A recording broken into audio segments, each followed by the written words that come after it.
But yeah, the first video we're going to watch today is one I've been wanting to see for some time now. Is the top 10 best video game fathers by Josh Scorcher. I was about to say George Scorcher. I don't know why I want to say George, but George Scorcher. That's a bit of a weird kind of a black white. You counter spell and then creature dies. Yeah, as far as I've heard, basically.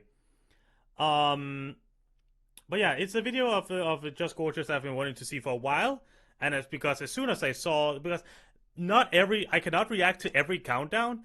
I can only really allow myself to react to a countdown if it's a topic I know that I can commentate on or that I can like talk about on my end. But it is also sometimes fun just to pick a list that you know you're interested in and then just watch it and learn along the way. Hell, that's how I did for most of like the Green Scorpions videos. I had no idea what he was talking about, but I enjoyed listening to all of it. But yeah, top 10 best video game fathers. There are currently 2 that pops into mind. I'm sure that one will pop up in chat. One is Kratos from the new God of War games, and the other one is Sojiro Sakura from the Persona 5. There are probably other very good video game fathers. Just cannot quite think of them right now.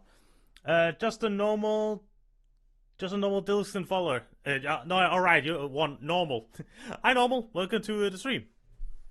But yeah, and also, if I lean here once in a while, it is because I am also eating like pre-dinner a carbonara snack pot. It's very nice. Kratos is the daddy. Yeah, I have a feeling he might top the list. Oh, just thought of another one. Asura from Asura's Wrath. He could also potentially be up there. Cannot quite think of anyone else right now at the moment. Ooh, Varian Rin maybe from Warcraft. Maybe.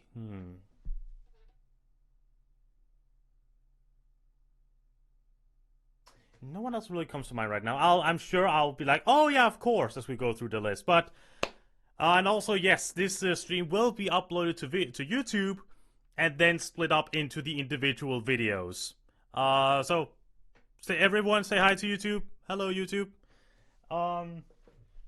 But yeah, and also one last thing before we start.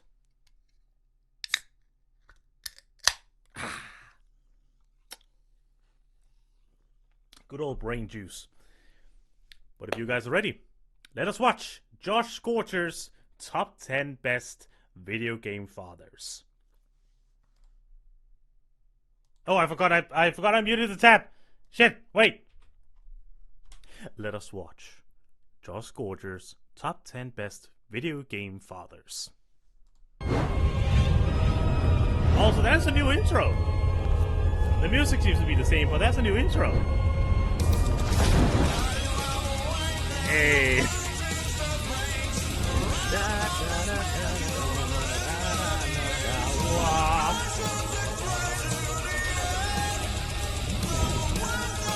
Why is this video quality so low? Get up there. Alright, neat new intro. So what makes a good father is something for people more knowledgeable than I am to debate. But what makes a good father in a game is actually... Also, you're ever gonna lose that face. Once I get myself together to get an actual chat overlay, then yes, we will. Something I find a bit more quantifiable, though still with tons of criteria. 1. How much crap do they go through in order to protect their kid? Fathers are traditionally the provider and protector of the family, so if they can do that well, that earns some points in my book. 2. How good are they at raising, mentoring, also, and I hope that the nurturing volume a is child? Preparing a kid for the real world is very important. 3. How are they with kids in general, even one that isn't theirs? They don't have to officially adopt every kid they see, but being a father figure to someone still qualifies. 4. Hey, found family tropes are there for a reason. And what if the found family trope in this case is just a father who cannot help but adopt everyone he meets? How much time do they spend with their charge? We don't stand deadbeats on this channel. Goodness knows I'll need all the positive examples I can get. Who wants some quality time with Daddy? The internet has truly ruined that word. So much that if you actually say it on Twitch, people are gonna think you're sus. It's just another word for father. Like, the internet is wild like that. Kiryu from Yakuza. Ooh, okay. To start off this list, I'd like to offer the most helpful piece of advice I can give to someone who wants children of their own one day. There's no such thing as the perfect parent. Sometimes we get into bad situations and don't always handle them as well as we could have. But the important thing is that we try our best and keep our kids happy and healthy. Huh. Why do I bring this up? Well, let's talk about John Marston from the Red Dead Redemption series. Oh. Dear old Johnny boy. He John became Marston, a member of the okay. Vanderlinde gang and basically branded himself an outlaw. But hey, he made a family out of it. His wife Abigail and their son Jack. While we don't really see John being a fatherly figure, in fact he's mostly kind of cold and distant from Jack, part of it was because he didn't know if Jack was actually his biological son. Let's just say The video is a bit overpowering when you talk. Alright, I will lower the volume a little bit. And the OBS. Alright, let's try this again. Hope this works. Because he didn't think he could be a father. It wasn't that he didn't care for Jack. He obviously did. It's just he had no idea what he was doing. Can you blame him? Parenthood doesn't exactly come with an instruction manual. So apparently, honey, you can't use diapers as a flotation device. Good to know. But hey, when John... Oh yeah, I think one of the inspirations for this video, I just want to say, for those of you who don't know in the chat, Josh Scorcher has become a father of twins, and they're already being a handful. John couldn't be there, the rest of the game helped with raising Jack. That's kind of nice. But barely having an actual father around and being subjected to the extremes of being in a gang meant that Jack was robbed of a normal childhood. That's kind of a bum deal for the poor kid, so how did dear old dad make it on this list? Because dang it, he went through hell and high water to save his son. When Jack gets kidnapped the first time, John wastes no time going off to rescue him. Thankfully, the boy was safe. Actually, his kidnapper was suspiciously hospitable, but oofda, hearing your only child call the one who abducted him Papa Bronte, that's a new kind of ouch. Then, of course, several years later, John gets blackmailed into snuffing out the remaining members of his gang in exchange for his family's freedom. John doesn't even blink. He knows how this came to be, and he knows what he did was wrong, but all he cares about is his family's safety. Everything he did was for his kid, and in the end, the only honorable thing left for him to do was to give himself up for the sake of his kin. Exactly. The very definition of redemption. Unfortunately, I had to knock him down a few pegs because we don't get to see many father and son moments between Jack and John. Oh, there were a few scenes here or there, but not really enough to justify putting John any higher on the list. Plus, considering how turbulent his childhood was, you really gotta feel bad for Jack. But in a way, even he knew that John cared for him as any dad should. Why else would he take the time to avenge him later on?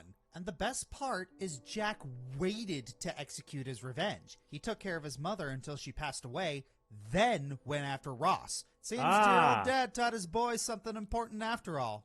Okay, Prioritizing family. I never played Red Dead Redemption, so I didn't know that fact, but that's pretty cool. Okay. There are a lot of prominent father figures. Oh, and Fire Emblem. Oh, no. Some are a little more unusual than others, but my personal pick leans more towards the traditional ones. You know, the metaphorical / literal skeleton mentors. I'm gonna be useless soon! Geralt is a mercenary who was once a knight in service to the Church of Saros. He's the father of Byleth, whom he cared for by himself after his wife passed away during childbirth. The situation is a little more complicated than that, though. Okay, a lot more complicated. See, Geralt was once rescued by... It's Fire Emblem. Everything is more complicated. Like, I have not played that many Fire Emblem games, but I've played enough to know every plot point has at least 2 sellers worth of context. Blood, which helped him live as long as he did. He's then married to Citri, one of the vessels Rhea created to host the Crests of Flames. Their marriage resulted in Byleth's birth being rather unusual since they don't emote all that much their whole life. Aware of the unusual circumstances, Geralt took Byleth away from the church and raised them on his own.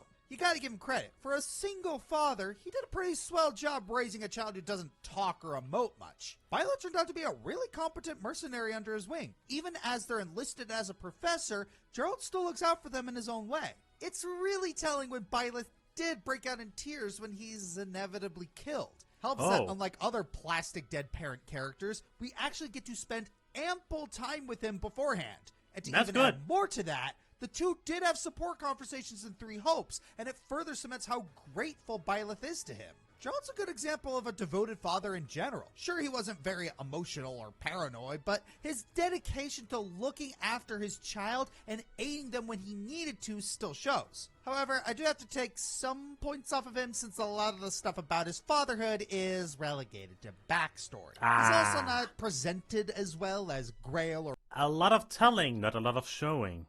Marston, as far as father figures who train their child go. I know Three Houses is jam-packed with stories to focus on already, but it shouldn't hurt to let us see more of that menial chemistry between Geralt and Byleth. Small moments go a long way, after all. Okay. A lot of the best dads in gaming are those. I fucking hope. Please give me some Sly Cooper. Those who fight tooth and nail for the sake of their kids. Usually these battles are harsh, grueling. It was an put example. Their lives on the line. But we shouldn't forget yet another sacrifice fathers make. One so vital and vicious, it sends shivers down every parent's spine. Household chores! Octodad, really? For those who may not know, Octodad Downriest Catch is God. a game where you play as the father in a common suburban household. He does what you would expect from a suburban dad, taking care of the chores, buying the groceries, bringing his family on vacations, and all that stuff. His life seems pretty average, but something about him seems off. He has trouble moving around from place to place, which makes even the smallest of tasks seem like an Olympic-level threat. People find him suspicious because of this, and he even had to try his best not to get caught for this behavior, for some reason. Heck, some of you even tried to kill him. What is the deal with this neighborhood? Like, sort of he moves a little funny. That's really no reason to... Ow! What the...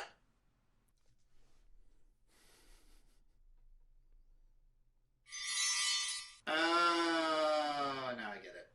Okay. In all seriousness, having your household man be an octopus is a funny idea as it is. Struggling so much just to keep his identity in check adds even more to that. While we can laugh at it... It just adds several questions. Like, he's an octopus man. He has a very human wife. And very human kids. Like, are they adopted? Or exactly, Bendomain? Like, are they adopted or else I have massive questions? or throw our controllers in frustration with how hard it is to control the guy, you gotta admit, Octodad's still a really good father. It may have been just a front at first, but he does show genuine care for his family and goes through the blazes to save his children when they're in danger. Octodad may be significantly more lighthearted compared to every other candidate on the list, but the... Wait. Burpling with the love of all mankind. Oh. But the spirit and the effort are all there, and that's what really matters. Though, let's not get into any questions of procreation. Some mysteries are just never meant to be solved. There are a whole lot of questions that don't need to be answered. Thank you, Josh, for calling that fact out. You know, when it comes to being a dad, not everyone is born for it or even knows how to do it. We always assume that these fathers are deadbeats and the child would be better off not around them. And while this can be the case, even if a father doesn't know how to be one, what matters most is the attempt. Because as long as they spend time with their kids and care for them, said kid would respect them back. And if there's any character that will go to any length to protect their child, it's one whose wrath you never want. Asura!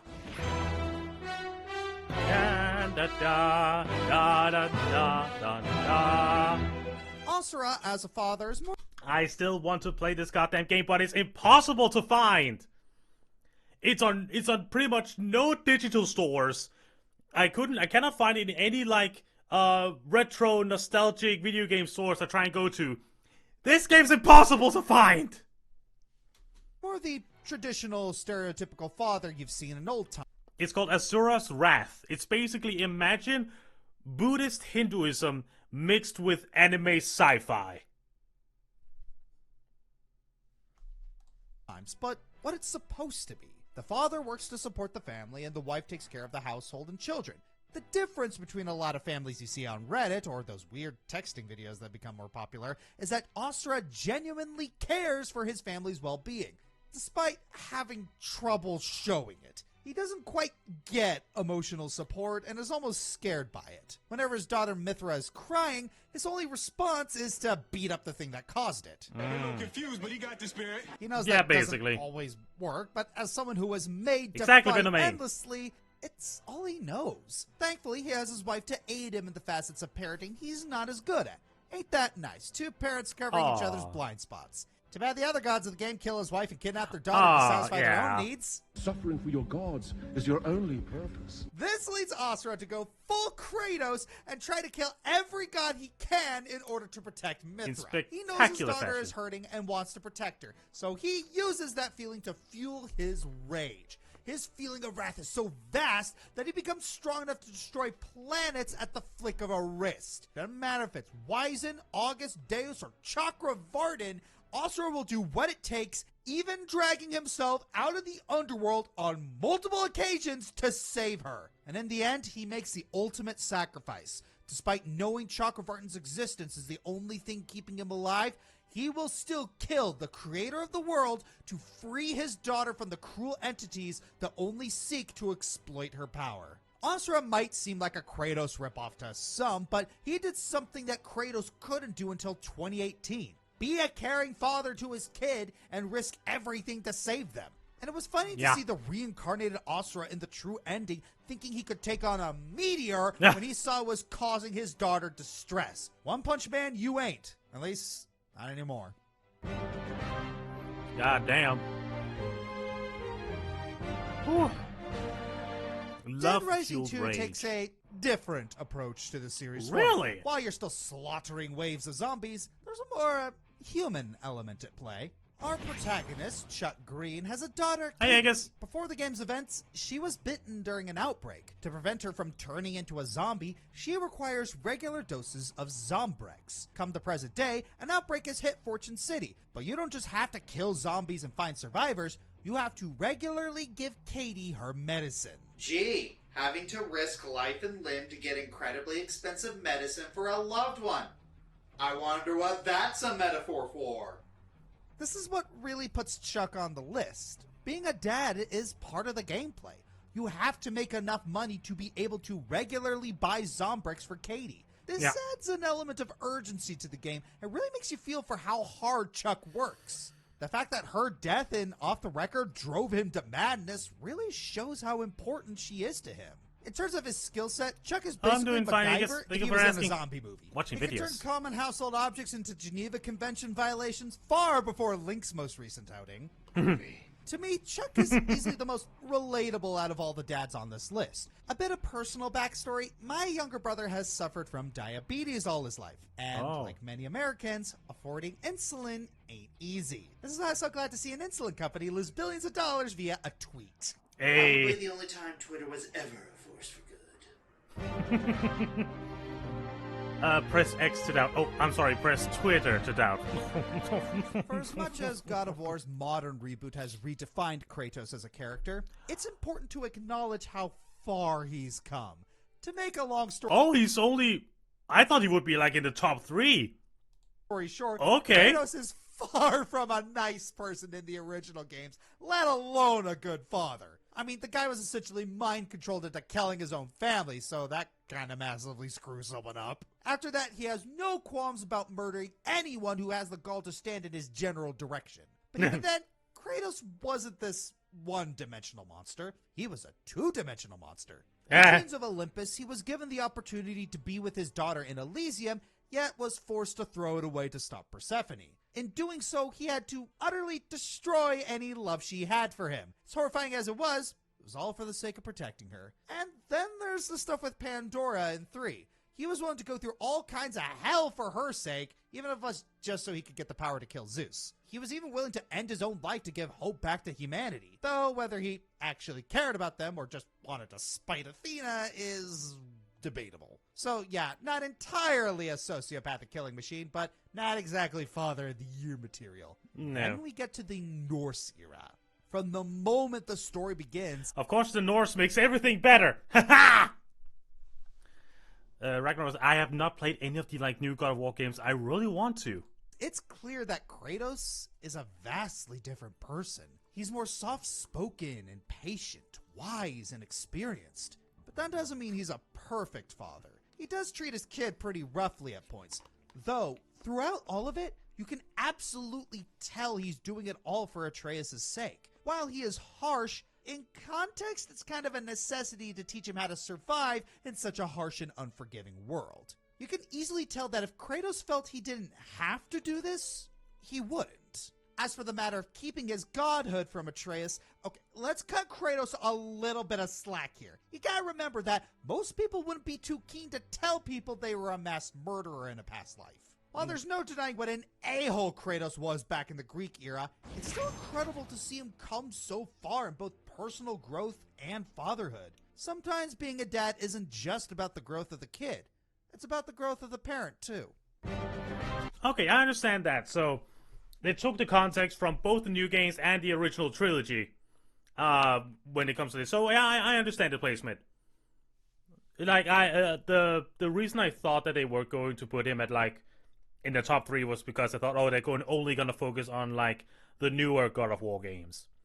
By the way, I'm excited to see where they're going to take him next. There's theories on what mythology he's going to go to next. My vote's for Egypt.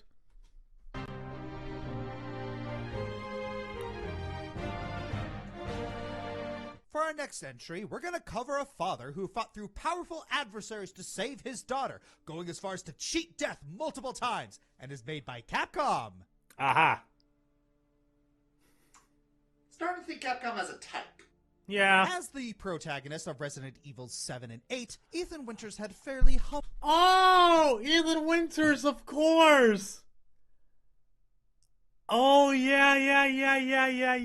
beginnings, being a system engineer married to his wife Mia. What he doesn't know, however, is that Mia is involved with some sketchy job involving babysitting a crazy bioweapon. Upon finding out she went missing, he went to find her, only to get involved with the bioweapon named Evelyn and her homely gang of redneck mutants. Fortunately, the whole shebang went well for Winters.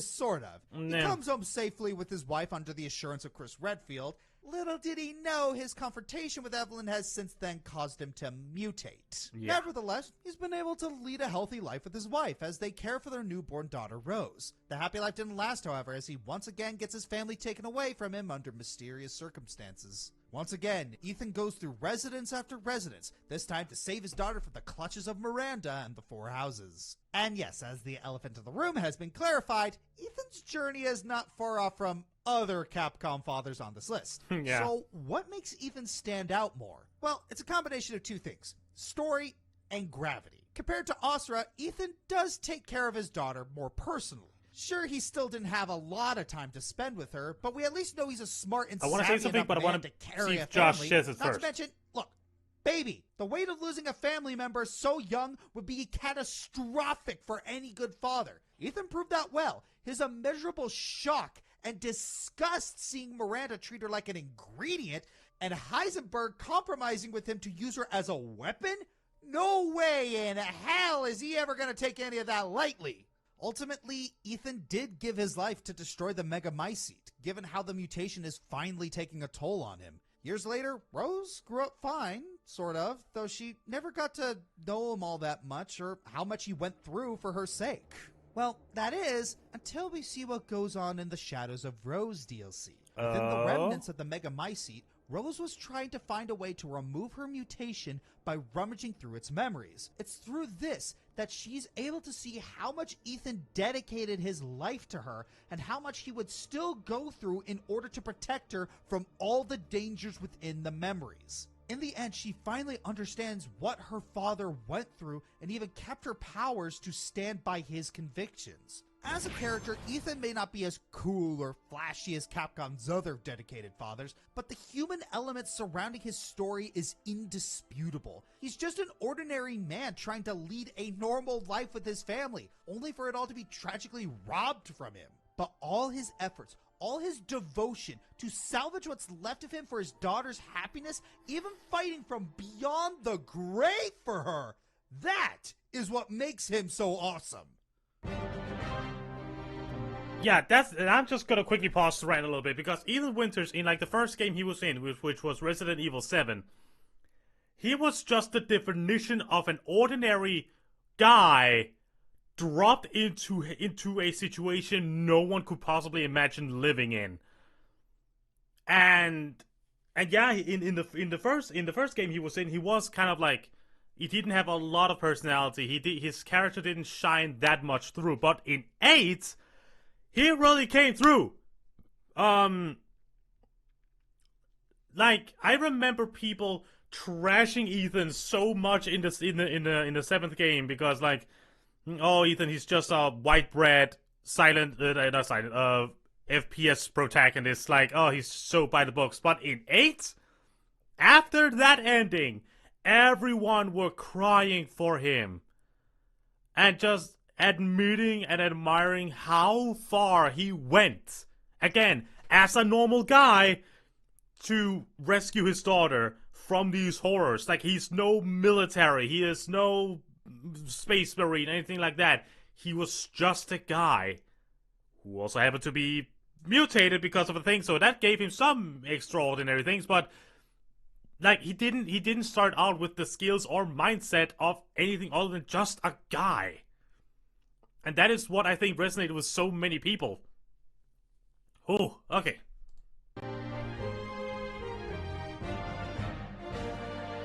In Persona 4, Yeah, exactly what I the mean. protagonist is sent to live with his uncle Dojima. In addition to serving as the parental substitute to the protagonist, we also see his struggles with raising his own daughter, Nanako.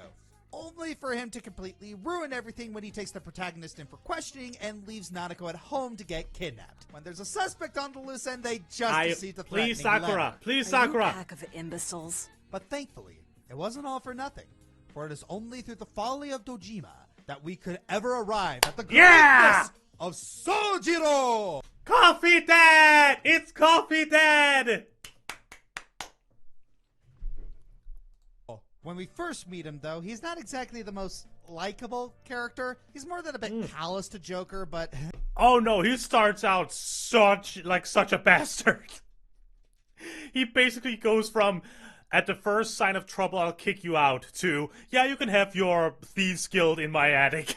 It's not super difficult to see why he feels that way. Sojiro begrudgingly agreed to look after Joker when he was accused of assaulting a politician. Keep in mind, politicians are much more respected in Japan.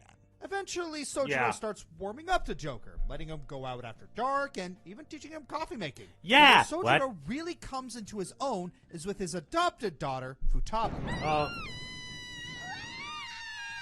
After the mysterious death of Wakaba, Sojiro became Futaba's I love caretaker. Persona 5. Being so traumatized by it, Futaba became a complete shut-in. But even then, he never tried to force her to do anything she was uncomfortable with. All the while, Sojiro was dealing with Futaba's abusive uncle trying to win custody. Yet even when you do get Futaba to go out into the world, her relationship with Sojiro doesn't magically improve.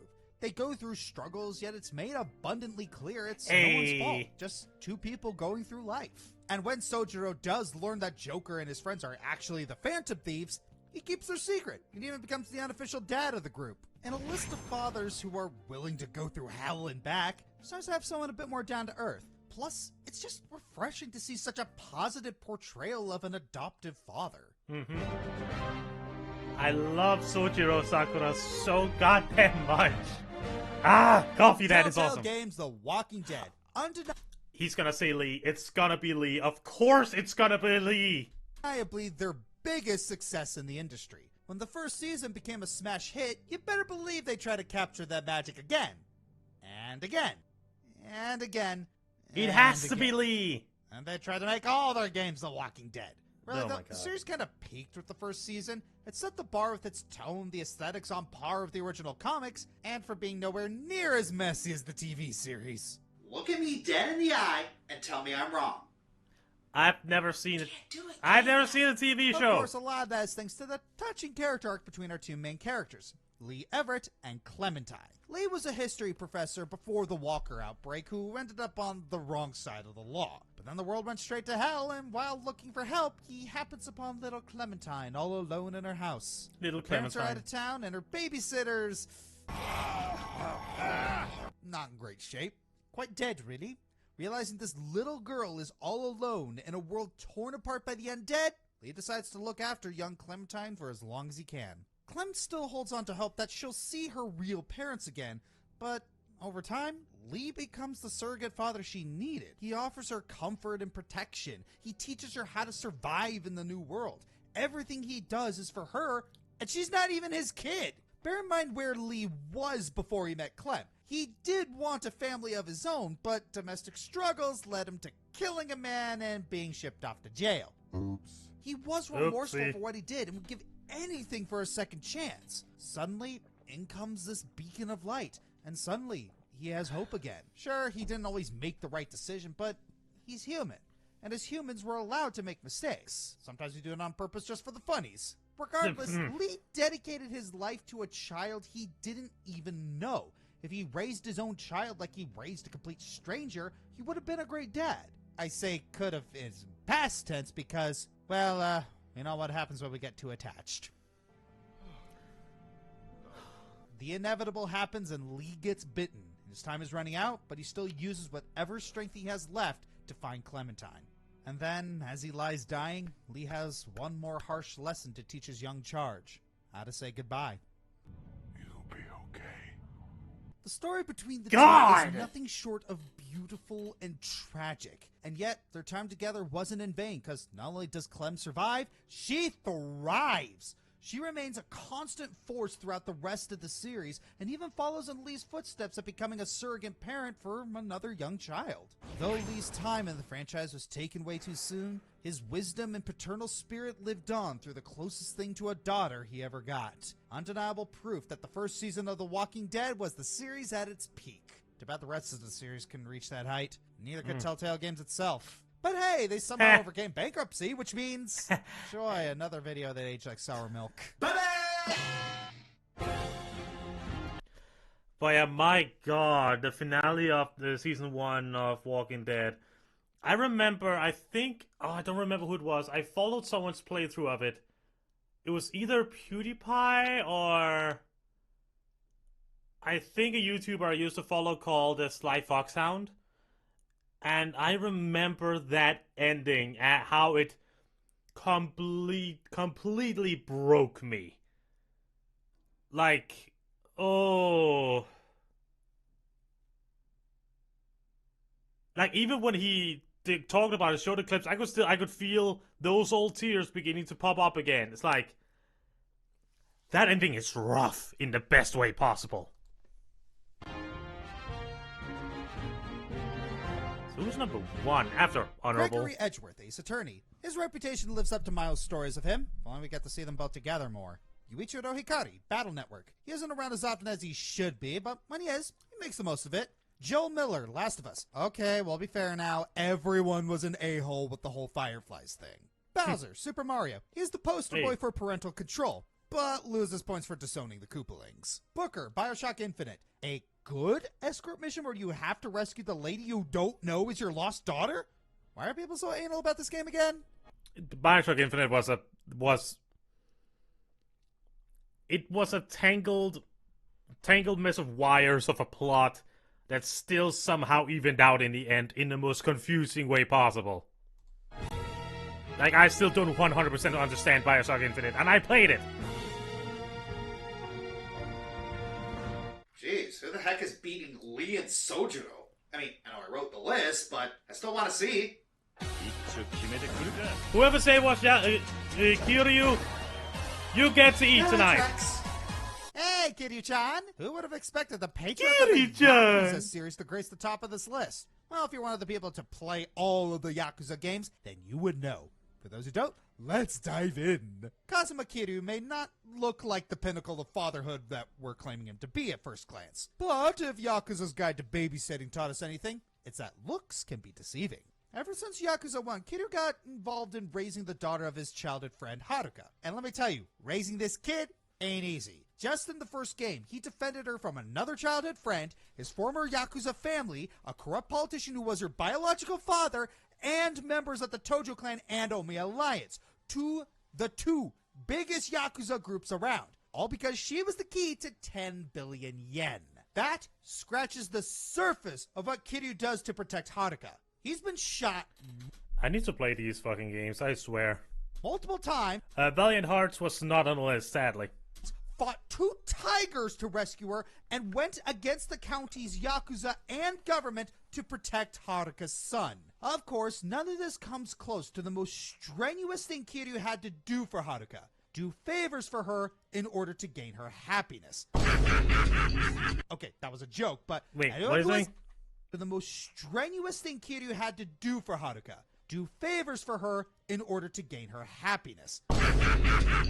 Okay, that was a joke, but anyone who has done the Haruka favors knows they are way too much effort for almost no good rewards. As of Yakuza 3, Kiryu took over the Sunshine Orphanage, where he grew up as its patriarch, raising a small group of children that all consider him their father figure. Multiple parts of Yakuza 3 and 4 show off Kiryu just trying to handle the kids' troubles and conflicts in a mature way using his knowledge. However, the greatest moments of Kiryu as a father come in Yakuza 6, and spoilers for it from here, okay? Throughout the game, I'm probably gonna Kiryu forget. sees many types of father and son relationships. These go from biological to adoptive. Fathers who put tradition over love, and those who don't love them until it's too late. Despite Kiryu spending time with Haruka and the other orphans, he regrets his relationship with the oldest son, Daigo Dojima. As Kiryu used to be the main enforcer of the Dojima family, he had a strong relationship with Daigo, showing even more of a developing relationship between the two Yakuza 2 forward. But as Kiryu wanted out of the life, he ran away from him and the Tojo clan as a whole. One of his regrets was forcing Daigo to become chairman and then leaving him to do so, escaping the Yakuza life and not spending any time with the last man he called his son. This is why Kiryu is number 1.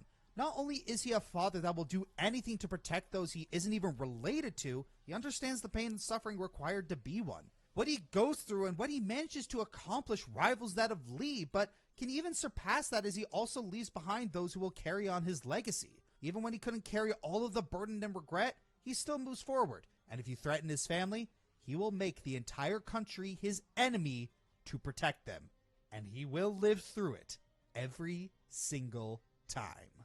I'm Josh Scorcher, and happy Father's Day. By the time of this recording, the kids aren't here yet. But by the time you see this video, they'll be here. Oh yeah. I can only hope I'll be half as good as the fathers on this list. Because I'm going to be fighting for my kids. Don't think that I won't. Yeah, I believe you, dude. I believe you. Alright. I'm just gonna let it Hey play out. everyone, this is Josh. If you like this video, please like, subscribe, leave a comment, and share the video around. Please check out my other social media like my Twitter, Twitch, and Tumblr. Check out my other channels such as Joshua Burner for reactions and other stuff, Dragon Fighter Gaming for tabletop, and Bob Equestria for cartoons. Consider checking below the video and donating to my Patreon, Streamlabs for my merchandise, or becoming a YouTube member. Thanks for watching.